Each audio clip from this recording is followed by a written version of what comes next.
Let's set the scene. I'd always dreamed of a life unplugged, somewhere I could hear the wind instead of traffic, where stars outshone streetlights. Growing up in Chicago, I'd spent years chained to a desk, coding for faceless corporations. By 36, I was burned out, craving something real.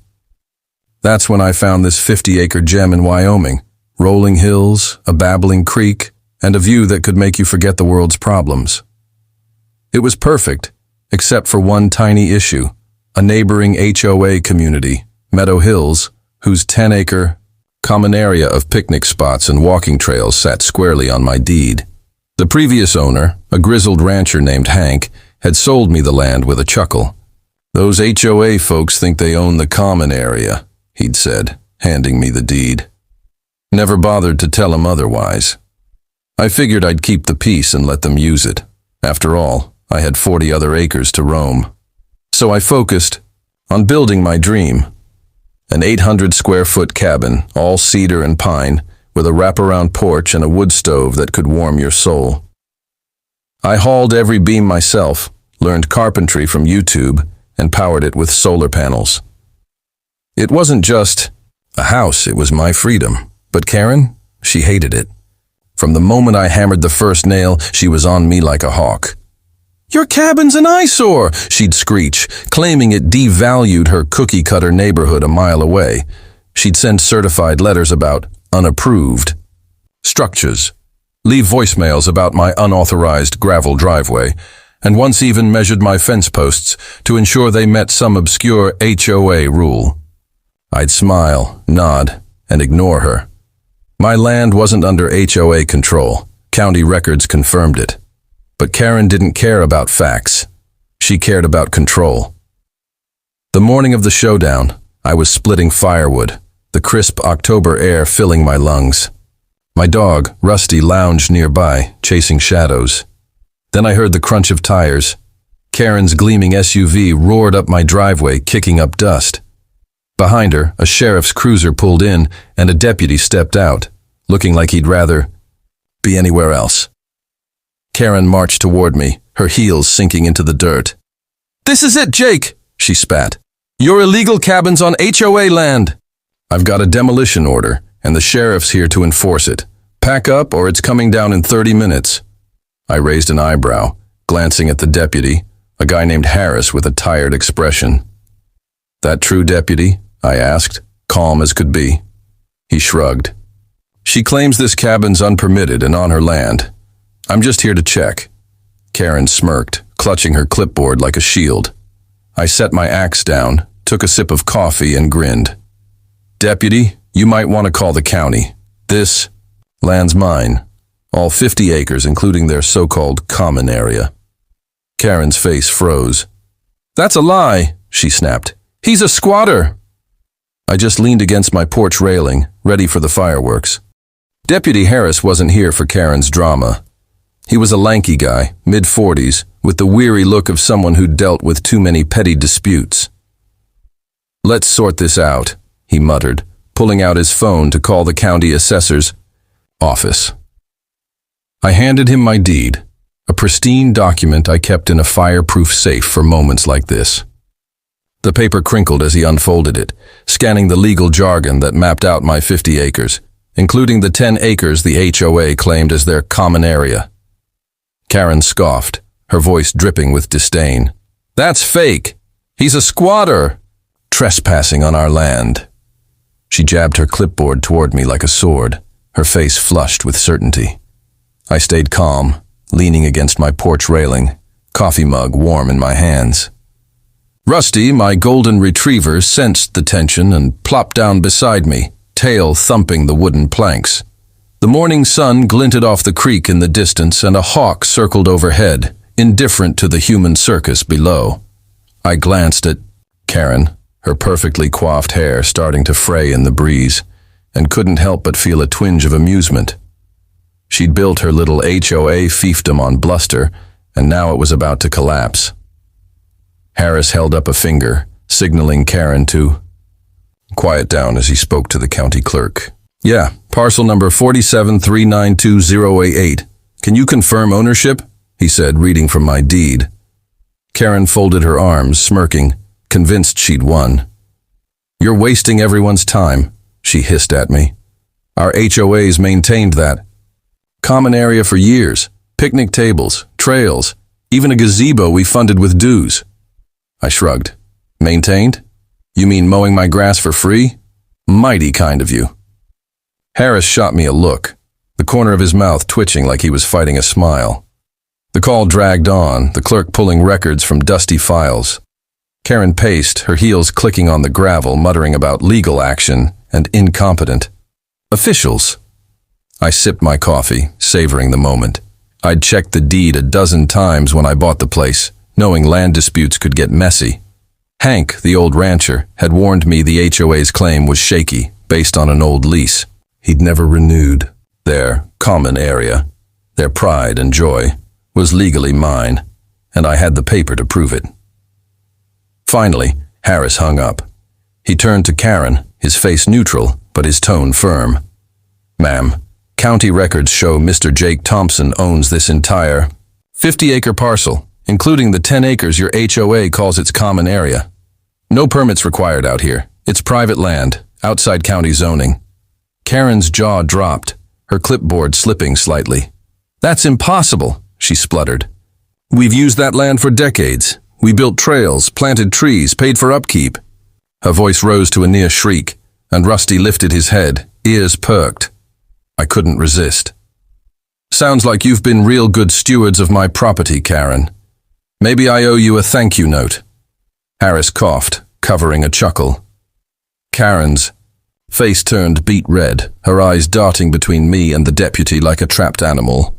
"This is fraud," she snapped. "He forged that deed. I demand you arrest him." Harris sighed, pinching the bridge of his nose. "Ma'am, the county's records are clear. If you've got a grievance, take it up in court. I'm done here." He handed me back the deed, tipped his hat, and headed to his cruiser. Karen stood, frozen, her empire crumbling in real time. The truth was brutal. The HOA's common area was mine. Hank had sold it to me, fair and square, and their claim rested on an expired lease from 1989, a relic they'd never bothered to update. For years, they'd collected dues, thrown picnics, and patrolled their trails, all on my land. Karen's power trip had just crashed into a brick wall of reality, but she wasn't done. "This isn't over, Jake," she hissed, storming to her SUV, her heels kicking up dust. The engine roared as she peeled out, leaving a cloud in her wake. Harris gave me a nod before driving off, his cruiser glinting in the sun. I set my mug down, patted Rusty's head, and stared out at my land. Karen wouldn't quit. She'd rally her HOA cronies, maybe even lawyer up. I needed a plan to shut her down for good. Tom, my real estate lawyer buddy, was about to get a call. Karen wasn't the type to slink away quietly. She'd ruled Meadow Hills like a petty dictator, and I knew she'd rally her HOA loyalists to fight back. Maybe with lawyers, maybe with more stunts. I wasn't about to let her regain the upper hand. That afternoon I called Tom, my real estate lawyer friend who lived for dismantling bullies like Karen. We met at my cabin, sipping beers on the porch as Rusty chased a butterfly. Tom spread the HOA's bylaws across my kitchen table, his eyes gleaming. "This is gold, Jake," he said. "Their claim to the common area is a house of cards." We dug into the documents and struck pay dirt. The HOA's ownership of the 10-acre common area rested on a lease from 1989, signed by Hank and the original HOA board. Problem was, it expired in 1999, and nobody had renewed it. For over 2 decades, the HOA had been using my land, building trails, installing picnic tables, even collecting maintenance fees from homeowners, without a shred of legal right. Tom grinned. "They've been trespassing on your property, Jake. You've got them by the throat." I didn't want to be a jerk, but I wasn't going to let Karen's stunt slide. Tom suggested a bold move. Inform the HOA homeowners directly. I drafted a certified letter to every Meadow Hills resident, laying out the facts. I owned their beloved common area, and I was evaluating options for its use. Maybe a private fishing pond, maybe a campground for my buddies. I kept it, polite but firm, attaching a copy of my deed for good measure. Tom reviewed it, chuckling. "This'll light a fire under them." The letters hit mailboxes like a grenade. By the next morning, my inbox was flooded with emails from frantic homeowners. "Please don't take our trails," one begged. "We love our picnic area," another pleaded. Some offered to negotiate, others apologized for Karen's antics. A few diehard Karen loyalists accused me of being a greedy outsider, but most were scared, realizing their HOA had been fleecing them for years. Karen, predictably, went into overdrive. She posted in the HOA's private Facebook group, calling me a land-grabbing city slicker and urging residents to stand united. But her grip was slipping.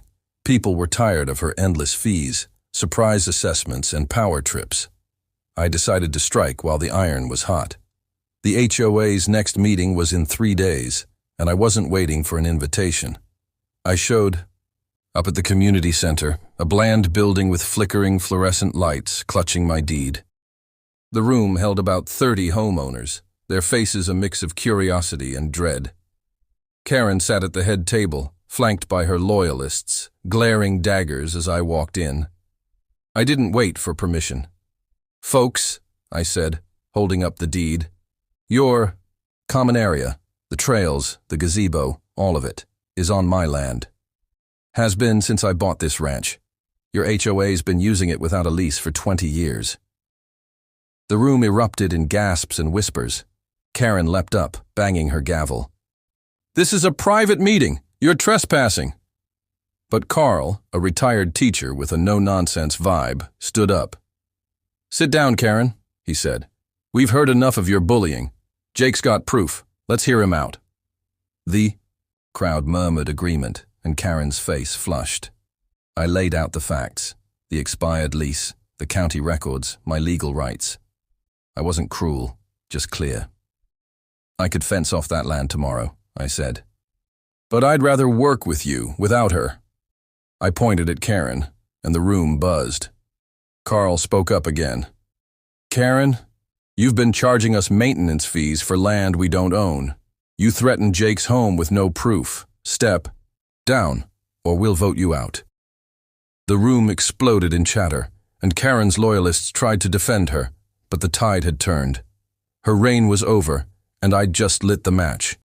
The air in the Meadow Hills Community Center was thick with tension after the meeting where Karen's reign unraveled. The homeowners, still reeling from the bombshell that their cherished common area was my land, buzzed with nervous energy. Karen had stormed out, her gavel abandoned on the table, her loyalists trailing behind like deflated balloons. I stood at the front, deed in hand, feeling the weight of 30 pairs of eyes on me. I wasn't here to gloat. I wanted a solution, not a vendetta. But I also wasn't going to let Karen's stunt slide. This was my chance to set things right, not just for me, but for a community fed up with her tyranny. Back at my cabin that night, I sat on the porch with Rusty, the stars blazing above the Wyoming hills. The creek murmured in the distance, a reminder of why I'd chosen this life. Tom, my lawyer, called to strategize. "You've got them, Jake," he said. "They're scared, and Karen's out of moves. Offer a deal that keeps the peace, but puts you in control." I nodded, sipping a beer, already forming a plan. I didn't want to be the bad guy, fencing off their picnic area or turning it into a private retreat. I wanted my cabin safe and Karen gone. Simple as that. The next morning, I drafted a proposal for the HOA. I'd lease them the 10-acre common area for $1 a year, letting them keep their trails and gazebo on one condition. Karen steps down as president, effective immediately. I emailed it to Carl, the retired teacher who'd stood up to her, and waited. Within hours, Carl called. "Jake, you've got a deal," he said, his voice tinged with relief. "We're holding an emergency. Vote tonight. Karen's done. Nobody wants her back after this." I smiled, picturing her face when she heard the news. The vote was a landslide. That evening, the HOA gathered again, this time without Karen's gavel-pounding presence. Carl took the lead, reading my proposal to the crowd. "Jake's offering us a way out," he said. "We keep our common area, and he keeps his cabin. All he asks is we ditch Karen." Cheers erupted. Turns out her bullying had worn thin even among her former allies. By a near-unanimous vote, Karen was ousted as president, and Carl was elected interim leader. I wasn't there, but Carl texted me a photo of the tally, 28-2. The two holdouts? Karen's book club buddies, too loyal to see reason. The next day, Carl and a few homeowners drove to my cabin to sign the lease. We sat around my kitchen table, a pot of coffee brewing, Rusty begging for scratches. Carl, a wiry guy with a gray mustache, shook my hand. "You could have screwed us, Jake," he said. "Fenced off the land, sold it, whatever. Thanks for being fair." I shrugged. I just wanted to live in peace. Karen made that hard. We signed the $1 a year lease, a symbolic gesture that felt like a victory lap. The HOA even offered to repaint my mailbox, Karen's old pet peeve, as a peace offering. To celebrate, the HOA threw a barbecue on the common area, my common area, 2 weeks later. Neighbors I'd never met brought ribs, coleslaw, and stories of Karen's nonsense. Finding people for unapproved flower beds, demanding kids' lemonade stands get permits. My cabin, once her eyesore, became a local legend. People asked to see it, snapping photos of the cedar siding and solar panels like it was a tourist spot. One guy, a mechanic named Dave, even offered to help me build a shed. Anything. To stick it to Karen, he laughed. Karen, meanwhile, vanished from Meadow Hills. Word spread she'd sold her house at a loss and moved to a condo in town, trading her cul-de-sac kingdom for a beige box with no yard to police. I'd see her SUV around, but she'd avoid my gaze, her clipboard days over. I heard she tried starting a tenants association at her condo complex, but nobody was buying her brand of petty tyranny anymore. I added a porch swing to my cabin, perfect for sipping coffee and watching sunsets over my land. Rusty loves it, sprawling beside me as the sky turns pink. The HOA's trails are busier now, with Carl leading cleanups instead of Karen's inspections. My cabin stands proud, testament to standing your ground. The lesson? Never mess with a guy who's got a deed, a dream, and a dog named Rusty.